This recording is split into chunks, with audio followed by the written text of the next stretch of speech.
एक बार की बात है, एक राजा और एक रानी रहते थे। वे बहुत दुखी थे क्योंकि उनके कोई बच्चा नहीं था।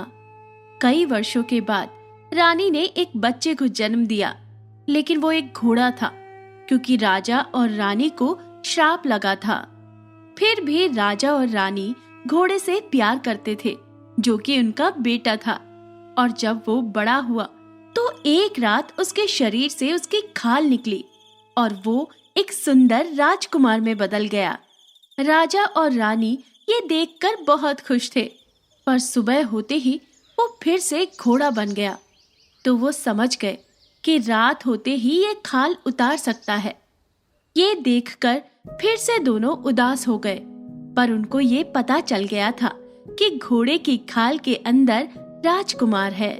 धीरे धीरे घोड़ा, जो कि राजकुमार था, वो बड़ा हो गया। एक दिन उसने अपने आप को शीशे में देखा तो अपने वास्तविक स्वरूप को देखकर वो इतना दुखी हुआ कि उसने महल छोड़ दिया।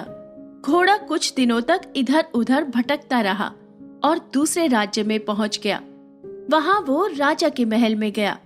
जैसे ही राजा ने उसे देखा तो वो राजा को बहुत अच्छा लगा और राजा ने उसे अपने पास रख लिया।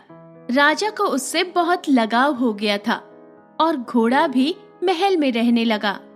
एक दिन रात को राजा घूमते हुए घोड़े के कमरे में आया और देखा कि घोड़े ने खाल उतारी और एक सुंदर राजकुमार में बदल गया। ये देखकर राजा आश्चर्य में पड़ गया और फिर राजा ने एक योजना बनाई और अगले दिन शाम होते ही राजा घोड़े के कमरे में चला गया और वहां छिप गया। जैसे ही रात को घोड़ा आया और उसने जब अपनी खाल उतारी तो राजा ने उस खाल को उठाकर जला दिया। उसके बाद राजकुमार कभी घोड़ा नहीं बना और राजा ने अपनी बेटी की शादी राजकुमार से करने का फैसला किया।